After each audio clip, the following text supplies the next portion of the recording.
Welcome to the Deep Dive. We get you informed, fast, on big ideas.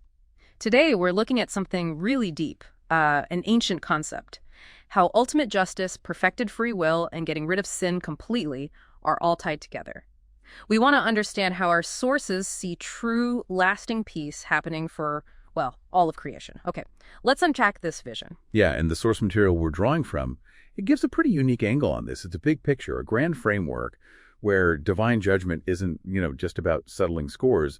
It's aimed at universal restoration, guiding us toward a whole new way of being. A new way of being. That's quite something. So how exactly does the material link this judgment to changing free will itself for the righteous? You mentioned key events, like the cross, the first resurrection, and it brings up Satan Garot's lies specifically. For listeners maybe not familiar, why are these lies so central here? That's a great question.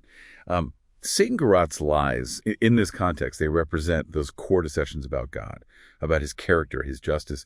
These are the lies that cause doubt, rebellion, all of it. So the source argues that exposing these lies is, well, absolutely critical. It says judging wrongdoers isn't only about them. It's about peace for everyone else, collective peace. And here's the really profound part. Justice isn't just payback. It's seen as this cosmic cleansing. It's meant to stabilize creation, yes, but also to actively erase the memory of sin. And even, remarkably, to extinguish the will to sin in righteous hearts. It's a radical idea. For erasing the will to sin. Yeah. Wow, that's huge. Which brings us to this idea of martyred witnesses. Here's where it gets really interesting. Their role seems key to proving the truth, right? Absolutely key. The source points to these individuals, people who stuck to God's commandments right up to death.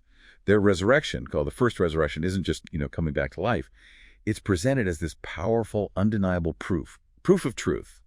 Their faithfulness, even facing death and then conquering it, that directly exposes Satan's lies. It removes doubt about God. It essentially proves God's way is right so convincingly that for perfected beings, sinning becomes impossible. So their victory, it proves something so deep it actually changes free will. How does that lead to this state where the text says the possibility of a righteous creature sinning is now completely gone? And this atoned angelic heaven, what's that about? Exactly. Their free will becomes perfected.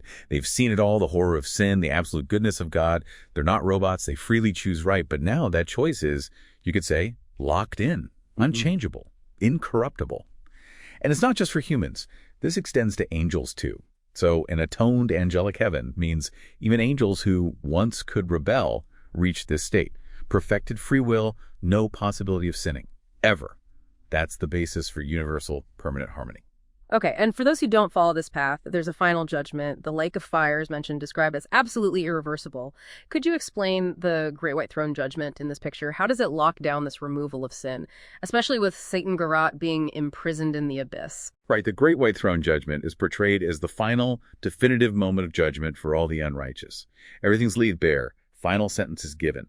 The lake of fire isn't necessarily literal fire, but it symbolizes that absolute, irreversible end of evil. Sin can't come back from that. And imprisoning Satan Garot signifies containing the very source of rebellion and lies permanently. That's the final piece in wiping sin out of the universe. Atonement in that big cosmic sense is done. To make this idea of community justice feel more, real, let's look at that example from Leviticus 24, verses 10 to 16. Yes, that's a striking passage. It describes a man who blasphemed, who cursed the name of the Lord. And the instruction was for the whole community, the entire congregation, to take him outside and stone him. Now, this isn't just punishment for one person. It's a powerful communal act, a rejection. By carrying out the sentence, the community is, in a way, spiritually pushing back the evil. The text suggests they're turning back the curse, the bad intention, onto the one who started it. It cleanses the community, upholds God's name.